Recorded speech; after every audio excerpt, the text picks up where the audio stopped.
हमारे सभी यशस्वी नेतागणों की साक्षी में छोटी काशी के गुलाबी नगरी के सभी मीडिया के बंधुओं का मैं पार्टी के प्रदेश कार्यालय पर अभिनंदन करता हूं। जैसा आप लोगों के जानकारी में भी आया और इस पत्रकार वार्ता की पृष्ठभूमि में जो बात रखी गई है उसी के निमित्त आज आपको आमंत्रित किया है। मित्रों, 17 दिसंबर 2022 ये राजस्थान की अशोक गहलोत कांग्रेस पार्टी की सरकार के 4 बरस का जलसा होगा, उत्सव होगा। होगा कि नहीं होगा ये भी भविष्य के गर्भ में, पर कांग्रेस शासन के 4 बरस ये उस दिन पूरे होते हैं। राजस्थान के इतिहास में मैं यदि उन्हीं के शब्दों में कहूं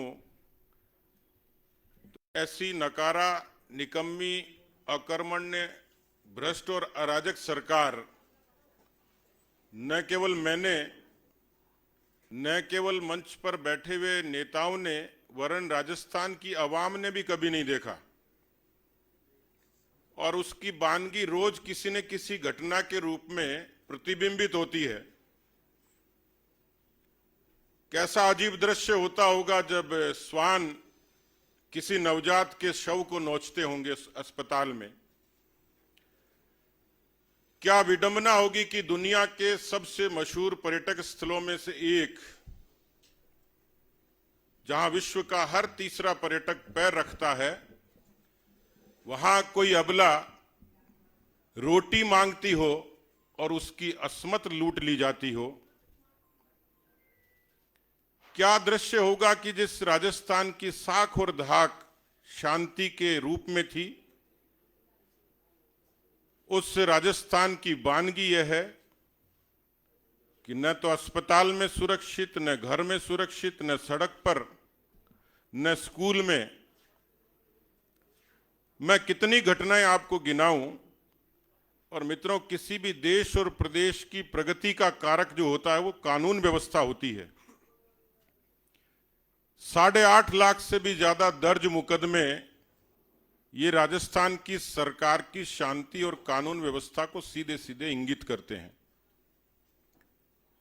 कल रात की घटना ने एक बार फिर से संगठित अपराधों को अवाम के सामने बेनकाब कर दिया कि किस तरीके से गोलीबारी में और सगे भाइयों को मौत का शिकार होना पड़ा। और तो और देवी देवताओं के उपासक भी वो इस सरकार की सरपरस्ती में सुरक्षित नहीं है। या तो उनको जला दिया जाता है या उनको जलने पर मजबूर होता है। जन घोषणा पत्र 2018 में जारी होता है। उस जन घोषणा पत्र में कांग्रेस के अंतर्राष्ट्रीय नेता राहुल गांधी जी कहते हैं कि 10 तक गिनती गिनूंगा और किसानों का पूरा कर्जा माफ कर दूंगा। विडंबना यह है, 10 तो छोड़िए, 1500 से भी ज्यादा दिन हुए, लेकिन राजस्थान का किसान इंतजार में तो है, लेकिन 9000 से ज्यादा किसानों की जमीन की कुर्की के रूप में और ऐसे दर्जनों किसानों की आत्महत्या के अवसाद के रूप में है। उसी जन घोषणा पत्र में यह उल्लेख होता है कि हम बेरोजगारी को खत्म करने के लिए प्रतिबद्ध हैं। आप सब लोग वाकिफ हैं कि हिंदुस्तान की सर्वाधिक बेरोजगारी 30% से भी ज्यादा राजस्थान में है। 70 लाख बच्चों ने अलग अलग परीक्षाएं दी। मुख्यमंत्री का सदन में नौकरी का आंकड़ा 1 लाख तक सिमट जाता है। और कोड में खाज का काम होता है कि जब रीट की चीट से लेकर जेईएन, फार्मासिस्ट, लाइब्रेरियन, तमाम किस्म की नौकरियों पर पेपर लीक होता है। और आप सब जानते हैं कि पेपर तभी लीक होता है जब सरकार वीक होती है।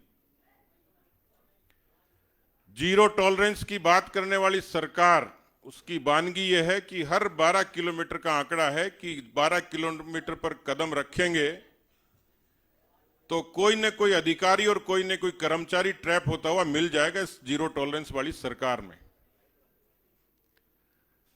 बीएसपी सरकार का बड़ा कारक है। 99 के चक्कर में आई हुई इस कांग्रेस पार्टी को पूरा मैंडेट नहीं था, सरकार जरूर थी, लेकिन उस 99 के मैंडेट को पूरा करने के लिए उनको बीएसपी को साथ लेना पड़ा। लेकिन ये वो बीएसपी नहीं थी, ये मेरी बीएसपी है, बिजली, सड़क और पानी। राजस्थान की जनता ने जिस तरीके से उस जन घोषणा पत्र से लेकर ऐसे नेताओं के श्रीमुख से जो बातें कही गई आम सभाओं में कि पूरी बिजली देंगे, बिजली की टैरिफ नहीं बढ़ाएंगे, पेयजल की व्यवस्था सुनिश्चित करेंगे और सड़क के हालात आप लोगों से छुपे हुए नहीं हैं। मैं पिछले दिनों मुख्यमंत्री जी के गृह क्षेत्र में गया, मैंने एक वीडियो जारी किया क्योंकि मुझे कल्पना थी कि कम से कम अपने क्षेत्र में तो वहां सड़कें दुरुस्त होंगी।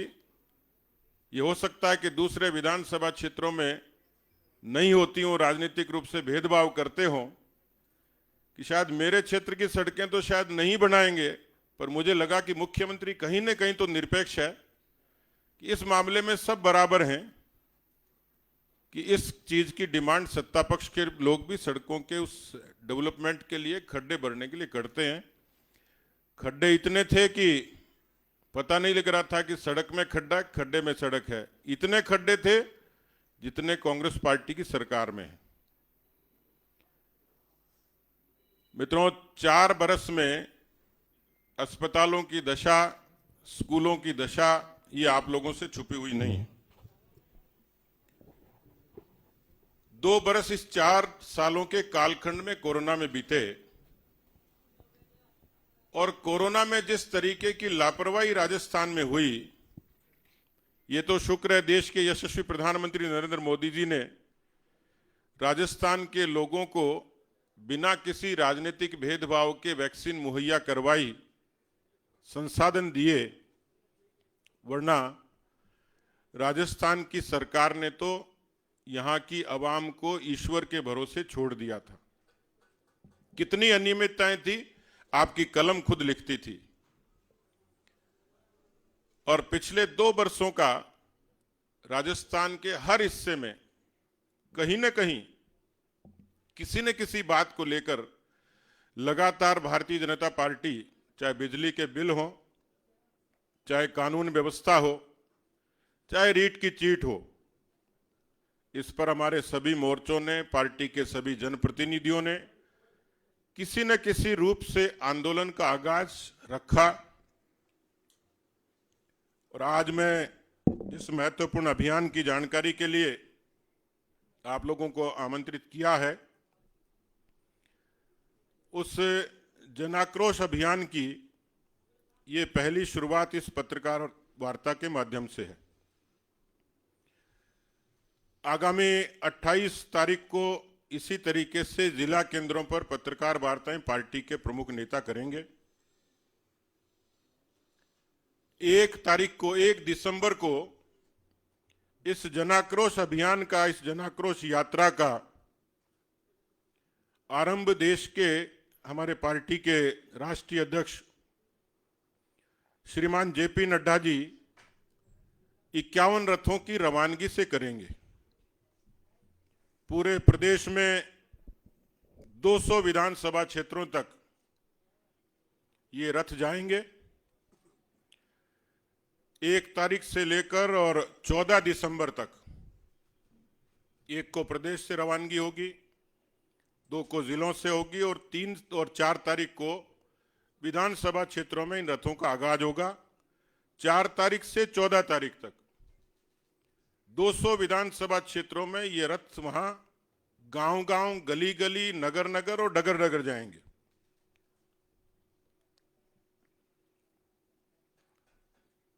लगभग 20,000 चौपालें इस दौरान होंगी, नुक्कड़ सभाएं होंगी। 2 करोड़ लोगों तक हम लोगों का लक्ष्य है कि हम अपनी बात को पहुंचाएंगे। अभी आज की इस पत्रकार वार्ता में एक ऑडियो हम लोग इसका जो जन आक्रोश अभियान का थीम सॉन्ग है वो लॉन्च करेंगे। एक सरकार के खिलाफ चार्जशीट वो जारी करेंगे। एक मिस कॉल नंबर वो जारी करेंगे। इन रथों के साथ में एक शिकायत पेटी का होगी, जिसमें उस गांव के लोग, उस विधानसभा के लोग अपनी शिकायतों को उस पर रख सकेंगे। उन शिकायतों का हम संकलन करेंगे। हमारे घोषणा पत्र से लेकर हमारे चार्जशीट में उनका उल्लेख होगा, उनको समाहित करेंगे।